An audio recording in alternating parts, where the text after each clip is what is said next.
In the village of Mji Mkongwe, Omari and Malik were like two sides of the same coin.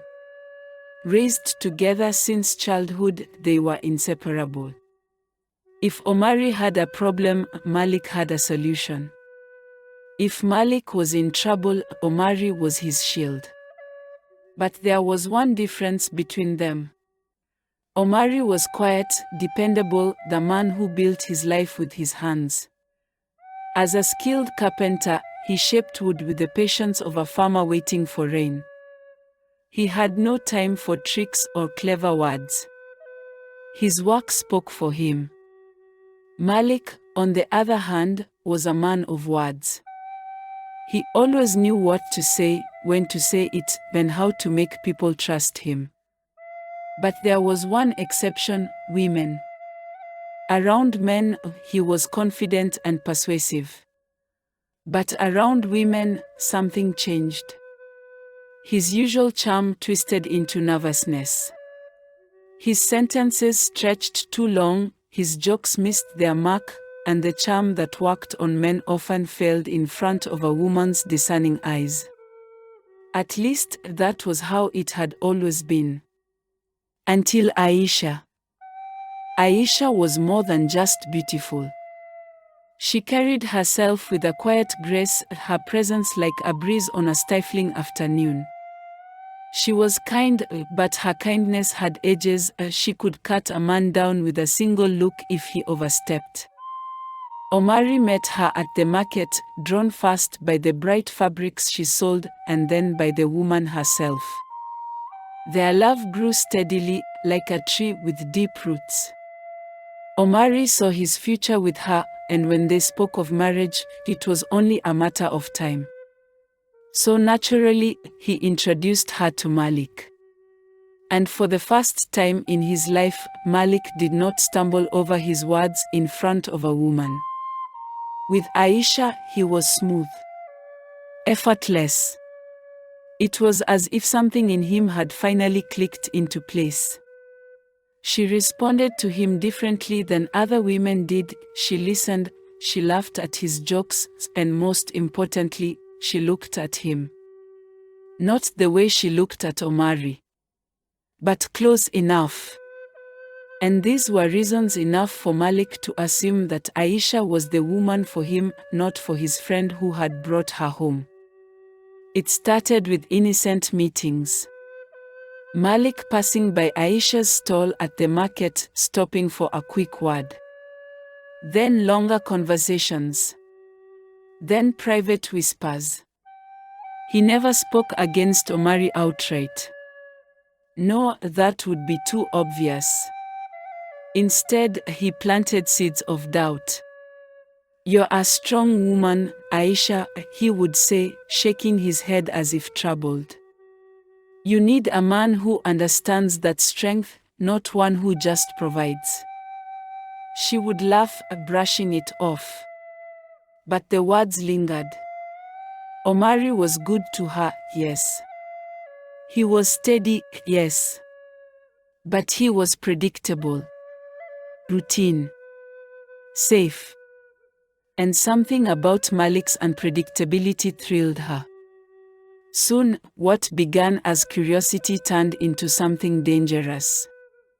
Desire. And Malik? He wanted her. Not just as a stolen pleasure, not just as a secret victory over his friend. He wanted everything Omari had. The woman. The house. The life. One evening, as the sun bled into the horizon, Malik and Aisha sat in the shadows of her home. By now, she no longer flinched at the nearness of him. No longer hesitated when he reached for her hand. "I don't want to be someone's second choice," Malik murmured, his fingers tracing circles on her palm. "You're not," Aisha whispered. "But I am." His voice was low, measured. "Because Omari still breathes."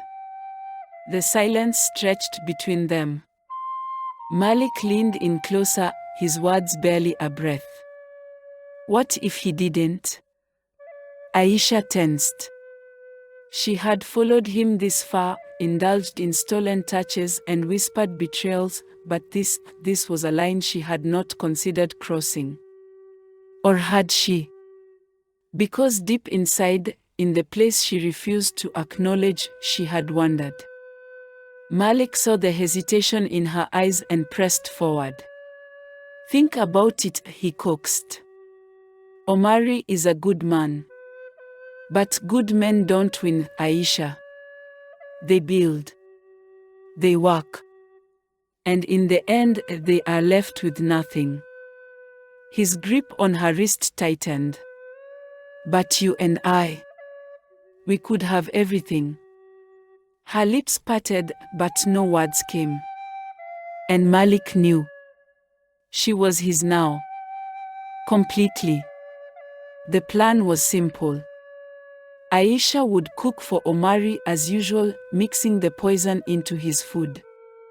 A slow poison, one that would weaken him over days. On the final night, Malik would come. Omari, barely able to move, would be drowned in the village well, a tragic accident. And by the time anyone suspected foul play, it would be too late. The night arrived. The stew was thick, spiced, and laced with death. Omari, tired from work, ate without question. Aisha sat across from him, watching. Waiting. 1 bite. 2. He chewed slowly, swallowed. Looked up. Aisha. Her hands clenched under the table. Yes. He smiled faintly. It tastes different today. She forced a laugh. New spices. He nodded, taking another spoonful. Then, suddenly, he stopped. His gaze lifted to hers, something unreadable flickering in his dark eyes. Aisha, his voice was softer now. Knowing. What have you done? Aisha's breath caught. Then, a sound at the door. A shadow. Malik. But he was not alone. Behind him stood 3 village elders. And in that moment, Aisha understood. Omari had known. All along. He had seen the lingering glances, heard the whispers. He had noticed the change in Aisha's touch, the hesitation in her voice. And instead of confronting them, he had set a trap. He had secretly switched the poisoned food with an untouched portion before sitting down to eat. He then pretended to eat it, watching Aisha's reaction. Her nervousness confirmed his suspicions. The moment she showed visible relief that he had eaten, Omari knew for certain. He then signaled the elders, who had been watching from the shadows. Malik froze. He had talked his way out of many things before, but not this. Not with the elders here. Omari rose slowly, his voice steady, but laced with something darker than anger. Disgust. I would have given you anything, Malik. You didn't have to take it like this. Malik's mouth opened, but no words came. For the first time, his silver tongue had failed him. The village did not take betrayal lightly. Malik was exiled, his name spat upon like dust in the wind. And Aisha?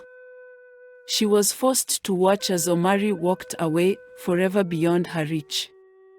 For all her last days, she remained forever untouched, unmarried, unloved, because all the men in the village shunned her. And as she stood in the ruins of what could have been, she finally understood, some betrayals do not kill the body. They kill the soul. And so, the village remembered the tale and never introduce your woman to your closest friend. Because sometimes, a man doesn't just take your love. He takes everything. Lovely viewers, bear in mind the moral of this story that some betrayals are slow, disguised as friendship. Some desires, once indulged, leave no room for escape. And some mistakes, they are never forgiven.